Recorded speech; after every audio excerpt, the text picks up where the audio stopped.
Për herë të pestë, Turqia priti forumin e diplomacisë në Antalya, duke krijuar sërish një platformë qendrore për diplomacinë e krizave globale, nga Gaza dhe Irani deri te Ukraina. Ndërsa aktorët ndërkombëtar ishin gjithësisht të përfaqësuar, Europa perëndimore mbeti dukshëm e rezervuar.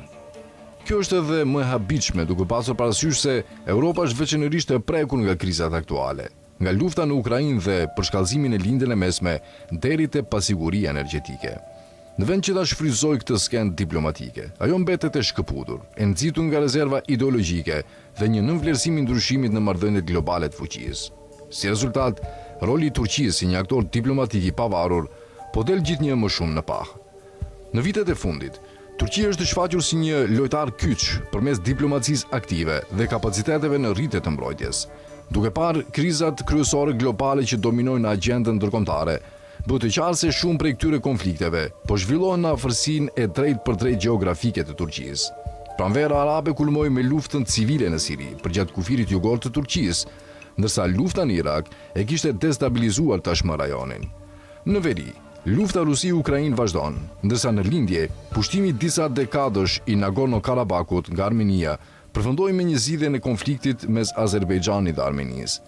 Lufta civile në Libi gjithashtu tronditi rajonin e Mesdheut dhe pati implikime të drejtpërdrejta sigurie për Turqinë.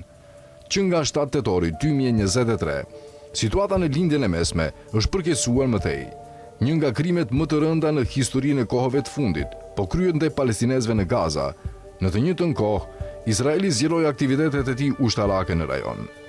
Me sulmet e përbashkëta të SHBA-s dhe Izraelit ndaj Iranit, më 28 shkurt, përshkallëzimi arriti një nivel të ri me pasoja globale, e dukshme, për shembull, në mbylljen e ngushticës së Hormuzit dhe përkeqësimin e krizës energjetike.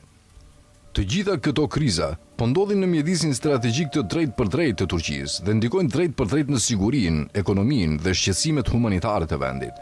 Ankaraja ka luajtur një rol aktiv dhe formësues në këtë mjedis. Në disa raste, Turqia ka ndërhyrë ushtarakisht, për shembull në Siri, Libi dhe në kontekstin e Nagorno-Karabakut. Në situata të tjera, vendi ka vepruar si ndërmjetës, veçanërisht mes Rusisë dhe Ukrainës, qoftë në zgjidhjen e krizës së grurit, lehtësimin e shkëmbimeve të burgosurve apo ndërmjetësimin e negociatave të drejtpërdrejta mes palëve ndërluftuese. Kapacitetet e përforcuara ushtarake dhe diplomatike të Turqisë kanë ndihmuar në frenimin e disa krizave dhe në të tjera në parandalimin e përshkallëzimit të mëtejshëm. Këto zhvillime e kanë shndruar Turqinë nga një vend që për një kohë të gjatë ishte i përqendruar kryesisht në sfidat e brendshme, në një aktor kyç rajonal dhe një ndërmjetës në rritje në nivel global. Sot, Turqia nuk është më thjesht pjesë e mjedisit të krizave, por një aktor që i formëson ato në mënyrë aktive. Në zonat e krizave të përmendura më sipër, Turqia ka adoptuar një qëndrim që ndryshon ndjeshëm nga ai shumë shteteve të Europës perëndimore. Ndërsa shumë shtetet e Europës perëndimore i harmonizojnë ngushtë politikat e tyre me ato të Izraelit, Ankaraja është përpjekur të orientohet drejt parimeve themelore të drejtës ndërkombëtare dhe traditave të vendosura diplomatike. Është pikërisht ky kombinim i politikës së jashtme të bazuar në parime, fleksibilitet strategjik dhe përvojë diplomatike që ka dhënë Turqisë një pozicion relativisht të fortë dhe të besueshëm. Ankaraja jo vetëm që ka përdorur këtë pozicion për të afirmuar autonominë e saj strategjike, por edhe për të zgjidhur kriza. Turqia mbështetet në 3 shtylla kryesore. Së pari, një qëndrim politik të qëndrueshëm dhe të kuptueshëm. Së dyti, kompetencën diplomatike të zhvilluar historikisht, dhe së treti, fuqinë e saj në rritje ushtarake dhe kapacitetin parandalues. Shumica e krizave të përmendura më sipër ndikojnë drejtpërdrejt në Europë. Lufta Rusi-Ukrainë, roli i Izraelit në erozionin e rendit ndërkombëtar dhe normave ligjore, sulmi ndaj Iranit dhe kriza e re energjetike që pason, minojnë drejtpërdrejt interesat dhe stabilitetin e shteteve europiane. Megjithatë, bilanci i përgjithshëm i Europës është zhgënjyes.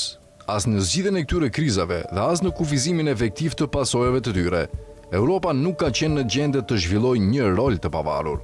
Fakti që pesha politike e Europës në tryezën e negociatave po zvoglohet dhe se aftësia e saj për të vepruar është shumë e kufizuar pa mbështetjen e SHBA-s, është tashmë një realitet i pranuar hapur në politikën europiane.